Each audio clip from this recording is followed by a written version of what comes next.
माझ्या सामने बाळाला आषाढीत वाघाने घेऊन गेले. दोनदा आषाढ पोराला रक्ताच्या वांट्या झाल्या माझ्या सामने. दोनदा माझ्या गुराकलं मोठमोठ्याने. मी काय सांग विचार करता ते माझ्या सामने असं वडीत वडीत इतकं गाडी इतकं लांब उसाच्या शेतात घेऊन गेलं. आवाज सुद्धा निघून दिला नाही. आजी म्हणायची रोहन रोहन. त्या आवाजाच्या दिशेने मी पळत गेलो. मला काही नको नाही तर मला वाघाच्या तोंडात द्या, बाकी काही नको मला.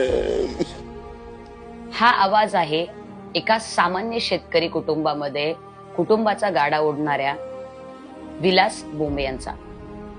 काल परवा अर्थात 2 नोव्हेंबर 2025 वार रविवार दुपारी 4 वाजता आपल्या शेतीचं साम्राज्य सांभाळत असताना घराच्या पाठीमागे कांदा भरण्याचं काम ते, त्यांची पत्नी, आई आणि काही स्थानिक करत असतात. घराच्या समोर त्यांचा लहानसा 12 वर्षाचा रोहन विलास बोंबे हा खेळत असतो. घराच्या अवतीभोवती शेतीचं साम्राज्य.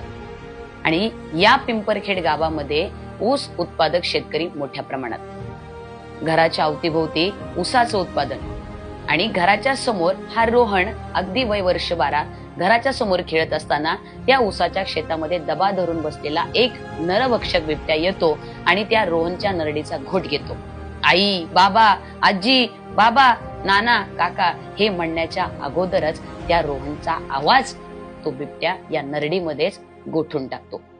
हे विदारक दृश्य ज्यावेळेस त्या रोहनची आजी पाहते, वडील पाहतात, आई पाहते, त्यावेळेस हे तिघेही आरडतात आणि त्या बिबट्याच्या तावडीमधून त्या रोहनला वाचवण्यासाठी प्रतिकार करू लागतात.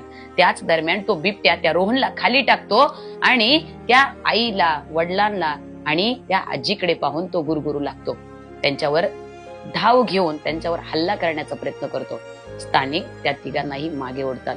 याच दरम्यान त्या रोहनला 2 ते 3 वेळा रक्ताच्या उलट्या होतात आणि तो बिबट्या पुन्हा मागे जातो. त्या रोहनला उचलतो आणि ओरबडत त्या ऊसाच्या शेतामध्ये घेऊन जातो. काही स्थानिक जमा होतात आणि त्या रोहनला त्या बिबट्याच्या तावडीवरून वाचवण्यासाठी ज्यावेळेस त्या ऊसाच्या शेतात जातात ना, त्याच दरम्यान 10 ते 15 मिनिटाचा वेळ जातो.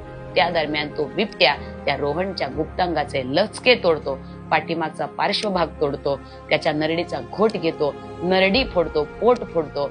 सांगा या शेतकऱ्याच्या लेकराला किती वेदना झाल्या असतील. आसमानी सुलतानी संकट तर आहेच आणि हा बिबट्याचं संकट वेगळंच आहे. एकीकडं जुन्नर, आंबेगाव ऊस उत्पादक शेतकरी म्हणून मोठ्या प्रमाणामध्ये. जर यांनी पिकवलं नाही तर जगाला साखर मिळेल कशी? शेतकऱ्यानं पिकवलंच नाही तर जगामध्ये खाल काय तुम्ही?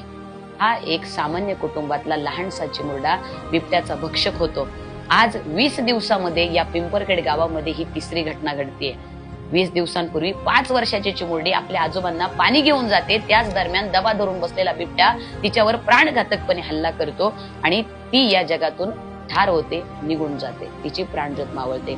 शिवन्या बोंबे तिचं नाव. याच बोंबे कुटुंबातला हा दुसरा मुलगा रोहन बोंबे. सांगा या लहानशा चिमुरड्यांचा काय दोष?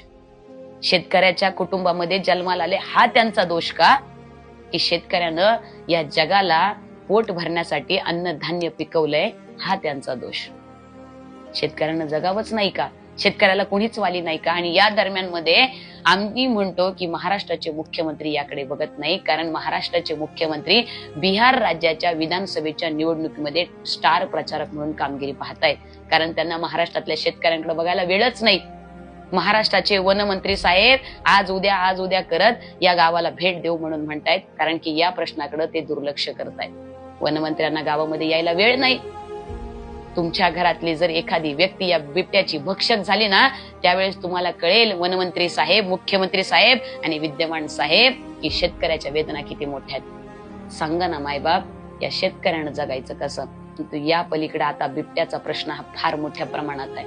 म्हणून शेतकरी बांधवांनो, माता माय माऊल्यांनो, या व्हिडिओच्या माध्यमामधून एवढंच सांगेल की घराच्या बाहेर आपल्या लेकरांना पाठवत असताना, लावत असताना त्याच्या सोबतीनं कुणीतरी जा. सोबत स्वसंरक्षणासाठीच एखादं हत्यार, अवजार बाळगा, काठी ठेवा. जेवढा प्रतिकार करता येईल तेवढा करा. सरकारला हात जोडून विनंती आहे की लवकरात लवकर या गोष्टीवरती तोडगा काढा. त्या रोहनचे वडील रडून सांगतायत की त्या बिबट्याच्या पिंजऱ्यामध्ये एखादं जनावर ठेवण्यापेक्षा आम्हाला ठेवा, कारण आमची लायकी सुद्धा जनावरा समानच तुम्ही करून ठेवलेली आहे. शेतकरी हा उभ्या जगाचा पोशिंदा हे छत्रपती शिवाजी महाराजांनी सांगितलं आणि महाराजांनी शेतकऱ्यांप्रती शेतीविषयक धोरणं सुद्धा आखली. शेतकऱ्याला कधीच भिकेचे डोहाळे लागले नव्हते किंवा छत्रपती शिवाजी महाराजांच्या काळामध्ये शेतकऱ्याच्या घरातून सोन्याचा धूर निघत होता हे इतिहासकार सांगतात. सांगा आज आमच्या शेतकऱ्यांवरती किती आसमानी सुलतानी संकट आहे.